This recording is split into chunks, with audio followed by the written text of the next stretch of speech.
Right, we need to get a fan's perspective. We need to get a Liverpool fan's perspective. John Gibbons from the Anfield Wrap joins us now. John, I'm sure you'd have seen Gary Neville yesterday scathing about this, scathing about Liverpool. How have the Liverpool fans reacted to this?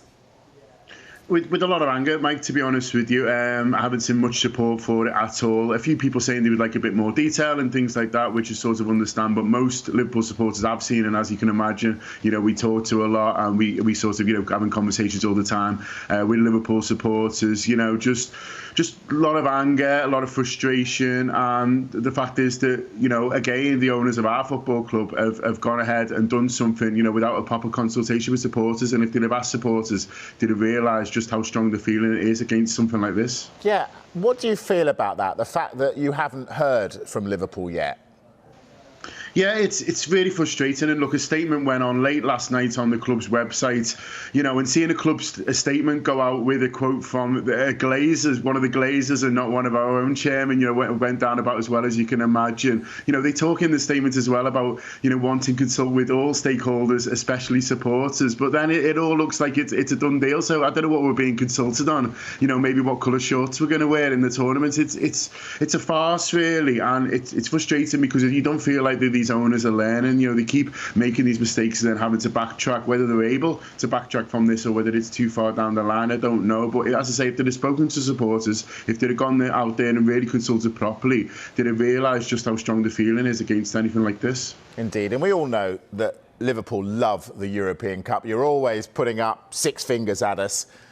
Could your club really turn its back on this tournament just for some cash? It'd be such a shame if they did. As you say, it's a rich history that Liverpool have got in this tournament. It's a proud history, and it's evolved over time, and things do evolve over the time. But there's not been this idea of ripping it up and starting something else that you don't even have to qualify for. And I think even if that benefits Liverpool, it's still not right. You should be there on merit. Liverpool about 10 years ago had a long time out the Champions League, and it hurt, but we weren't good enough, so we didn't deserve to be there. I think it was only 1 year in 7 at one point, not too long ago, where we weren't qualifying. But that means you need to get better. You need to book your ideas up, and that's how it should be. This idea that you just sort of guaranteed to be in there and that's meant to be better, I just think it's going to lead to lazy ownership, to not needing to compete, and I think it'll be bad, not good for Liverpool. John, if it happens, even though the fans are angry now, do you think they will go and watch? I think it's hard to say. I think there'll be protests, and I think maybe people will go, and you'll see visible processes you've seen in the time. Look, Liverpool fans have walked out of games, with regard to ticket costs and things like that. £77 ticket cost, the prices that they were looking to introduce, and fans walked out and things changed. So I wouldn't be surprised if you saw things like that. And then the owners would have a real problem on their hands, wouldn't they? Because for them, they love to sell the 12th man of Liverpool. They love to sort of market us around the world, and that's fine if it's mutually sort of beneficial. But if you're going to take the mick out of supporters, if you're going to do things that they don't want to do, but then hope everything's sort of rosy, they might be in for a bit of a shock. John, we've spoken before. I know you love your club. Do you like them very much this morning?